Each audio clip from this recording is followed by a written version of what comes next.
ಎಲ್ರಿಗೂ ಹೊರೆ ಆಗ್ಬಿಟ್ಟಿದ್ದೀನಿ. ನನ್ನ ಲೈಫೇ ಇಷ್ಟು, ಯಾರಿಗೆ ಬೇಕಿ ಜೀವನ? ಹಾಗೆಲ್ಲ ಮಾತಾಡ್ಬಿಡಿ. ಸ್ವಲ್ಪ ದಿನ ಹೋದ್ರೆ ನೀವು ಮೊದಲಿನ ಥರ ಓಡಾಡ್ಬೋದು. ಪಾಸಿಟಿವ್ ಆಗಿರಿ. ನಾವು ಎಷ್ಟು ಪಾಸಿಟಿವ್ ಆಗಿ ಯೋಚನೆ ಮಾಡ್ತೀವೋ ಅಷ್ಟು ಬೇಗ ನೋವು ವಾಸಿ ಆಗ್ಬಿಡತ್ತೆ, ಗೊತ್ತಾ? ಅಟ್ಲೀಸ್ಟ್ ನೀನಾದರೂ ನನ್ನ ಜೊತೆಗಿದೆಯಲ್ಲ, ನನಗೆ ಅಷ್ಟೇ ಸಮಾಧಾನ. ಥ್ಯಾಂಕ್ಸ್ ಕನ್ನಡಕ. ಪಾಪ, ಸ್ವಂತ ಮನೆಯವರಿಂದನೇ ಇಷ್ಟೆಲ್ಲ ನೋವು ಅನುಭವಿಸ್ತಾ ಇದ್ದಾರೆ. ಈ ಹುಡುಗಿಗೆ ಎಷ್ಟು ಹೇಳಿದ್ರೂ ಅರ್ಥ ಆಗಲ್ಲ. ಜೊತೆಗೆ ಇನ್ನೋಸೆಂಟ್ ಬೇರೆ. ಯಾರಿಗಾದ್ರೂ ಹೆಲ್ಪ್ ಮಾಡೋದಾದ್ರೆ ಹಿಂದೆ ಮುಂದೆ ನೋಡಲ್ಲ. ಈ ಸಂಜಯ್ 2 ತಲೆ ಹಾವು. ಇವಳು ಮುಗ್ಧತೆನ ಮಿಸ್ಯೂಸ್ ಮಾಡಿಕೊಂಡ್ರೆ ಕಷ್ಟ ಆಗುತ್ತೆ. ಇರು, ಕರ್ಣನ್ಗೆ ಫೋನ್ ಮಾಡಿ ವಿಷಯ ತಿಳಿಸ್ಬೇಕು. 1 ನಿಮಿಷ ಬಂದೆ. ಅಜ್ಜಿ, ಕರ್ಣ ಸರ್ಗೆ ಫೋನ್ ಮಾಡ್ತಾ ಇದ್ದೀರಾ? ಹೌದು, ನನಗೆ ಯಾಕೋ ಇದು ಸರಿ ಕಾಣ್ತಾ ಇಲ್ಲ ರಿಯಾ. ಅವ್ರ ಮನೆಯವ್ರಿಗೆ ವಿಷಯ ಗೊತ್ತಾಗಬೇಕು ತಾನೆ? ಅಜ್ಜಿ ಹೇಳೋದನ್ನ ಕೇಳಿ. ಅವ್ರಿರೋ ಕಂಡೀಷನ್ ನೋಡ್ತಾ ಇದ್ರೆ ಅವ್ರ ಮನೆಯವ್ರಿಗೆ ವಿಷಯ ಹೇಳ್ದೇ ಇರೋದೇ ಒಳ್ಳೇದು ಅನಿಸ್ತಿದೆ. ಇನ್ನೇನು ಬೇಗ ರಿಕವರಿ ಆಗ್ತಾ ಇದ್ದಾರೆ.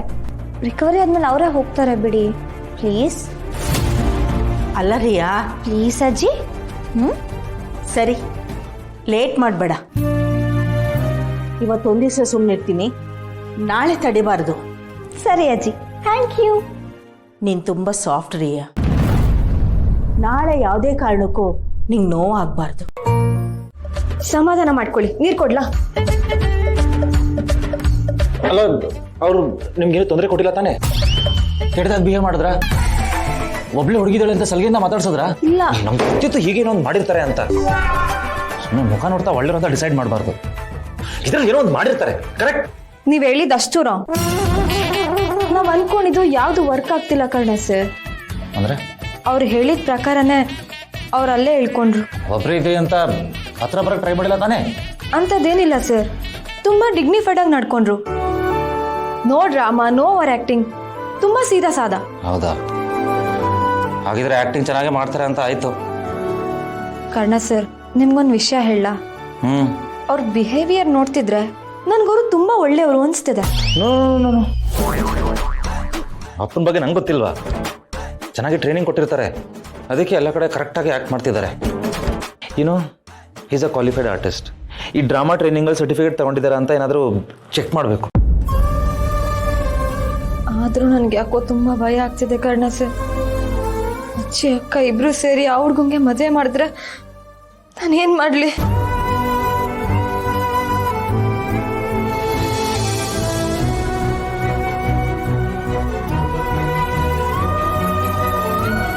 ನಾನಿರುವಾಗ ಭಯ ಯಾಕೆ? Don't worry.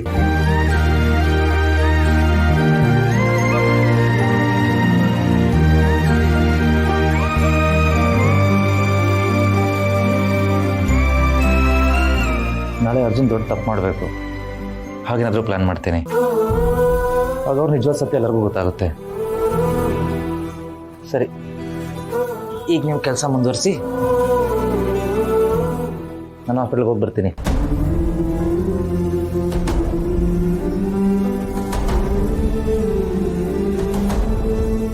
Be strong. ನಮ್ಮ ಪ್ರೀತಿ ಮಧ್ಯೆ ಯಾರೂ ಬರೋಕ್ಕಾಗಲ್ಲ. ಬರೋಕ್ಕೆ ನಾನು ಬಿಡೋದು ಇಲ್ಲ.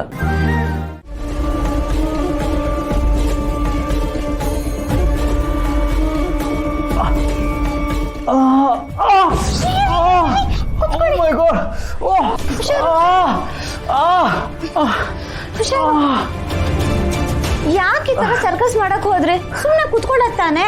ಅದು ಒಬ್ನು ನಡೆಯಕ್ಕಾಗತ್ತ ಅಂತ ಚೆಕ್ ಮಾಡಕ್ ಹೋದೆ. ನಿಮ್ ತಲೆ ನಿಮ್ ಮೇಲೆ ನೀವು ಎಕ್ಸ್ಪೆರಿಮೆಂಟ್ಸ್ ಮಾಡ್ಕೊಳ್ಳೋದು ಬೇಕಾಗಿಲ್ಲ.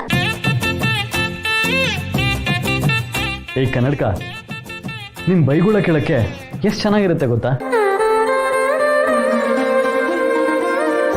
ಹಾಗಂತ ಮತ್ತೆ ಹಳೆ ತರ ಬೈಯಕ್ ಶುರು ಮಾಡ್ಬೇಡ, ಎದ್ದು ಓಡೋ ಹುಡ್ತೀನಿ ಅಷ್ಟೇ. ಪುಣ್ಯಾತ್ಮ, ಅದನ್ನ ಮಾತ್ರ ಮಾಡ್ಬಿಡಿ. ಸರಿ, ಇವಾಗ ನಡೀರಿ. ಎಲ್ಲಿಗೆ? ಹಾಸ್ಪಿಟಲ್ಗೆ. ಹೀಗೆ ಬಿಟ್ರೆ ಪೇನ್ ಜಾಸ್ತಿ ಆಗೋಗತ್ತೆ. ಕನ್ನಡಕ ನಾನೇ ಡಾಕ್ಟರ್, ಇನ್ಯಾವ ಹಾಸ್ಪಿಟಲ್ಗೆ ಹೋಗಬೇಕು?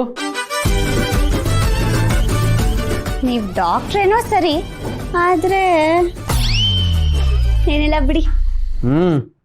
ಫೇಲ್ ಆಗಿ ಫಸ್ಟ್ ಇಯರಲ್ಲಿ ಕೂತಿದ್ದೀನಿ ಅಂತ ಅಲ್ವಾ? ನನಗೆ ಬೇಸಿಕ್ ಮೆಡಿಸನ್ಸು ಚೆನ್ನಾಗಿ ಗೊತ್ತು.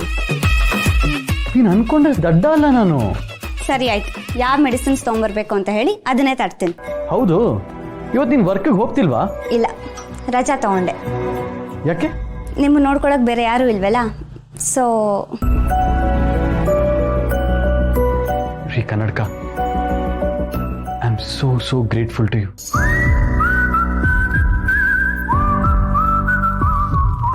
ನೀನಿಲ್ಲ ಅಂದಿದ್ರೆ ನಾನು ಏನಾಗ್ತಿದ್ನೋ ಏನೋ.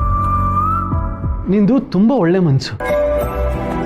ನನ್ನ ಕಾಲು ನೋವು ವಾಸಿ ಆಗಲಿ, ಆಮೇಲೆ ನೀನು ಎದುರುಗಡೆಗೆ ನಿಂತು ಬಸ್ಗೆ ಹೊಡೆದು ಸಾರಿ ಕೇಳ್ತೀನಿ, ಆಯ್ತಾ?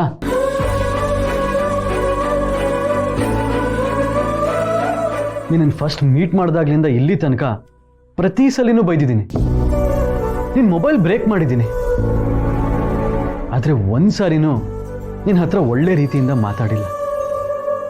ಅದೆಲ್ಲದಕ್ಕೂ ಒಟ್ಟಾಗಿ ಸಾರಿ ಕೇಳ್ತಾ ಇದ್ದೀನಿ. ನೀನು ಒಳ್ಳೆತನ ನೋಡ್ತಿದ್ರೆ ನಾನು ನಿಜವಾಗ್ಲೂ ಪಶ್ಚಾತ್ತಾಪ ಆಗ್ತಿದೆ. ಇಟ್ಸ್ ಓಕೆ ಅನ್ನಲ್ಲ, ಸಾರಿ ಕೇಳಿದ್ರೆ ಸಾಕು. ಹಳದ್ನೆಲ್ಲ ಎಂತಕ್ಕೆ ನೆನಪಿಸ್ಕೋತೀರಾ?